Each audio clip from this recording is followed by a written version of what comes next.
Making films is storytelling, obviously.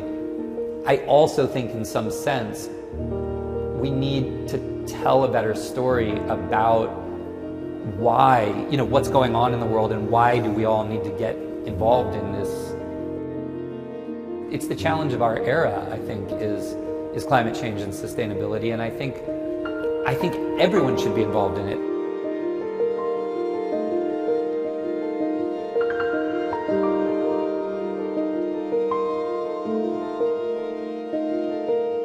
You're obviously more commonly known perhaps for being an actor. Is it true that you moonlight in acting these days and focus more on environmental issues, and what piqued your interest in the first place? I didn't get into a creative life to have a 9-to-5 job, you know what I mean?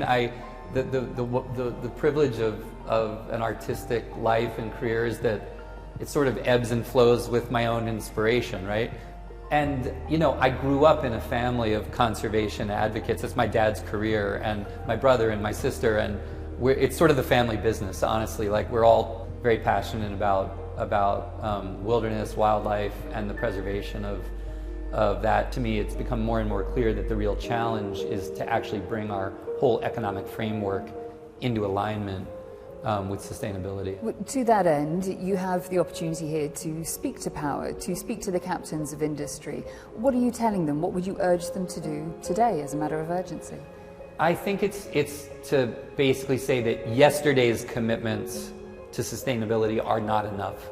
They really are not enough. It may be well intended, but with each passing year we understand more and more what the nature of the crisis around carbon is, around water shortage, around biodiversity collapse.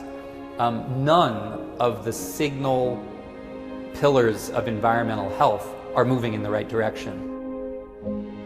I'm involved in the different dimensions of conservation and sustainability that I'm involved in because I do think this is the generational challenge. I think it's, in a way, what World War II was to my grandparents' generation. I think for my generation, and certainly people younger than us, this is what we'll be assessed on in the future. I think we will be assessed on how we dealt with the growing awareness that we were destroying the ecological framework that supports our civilizations.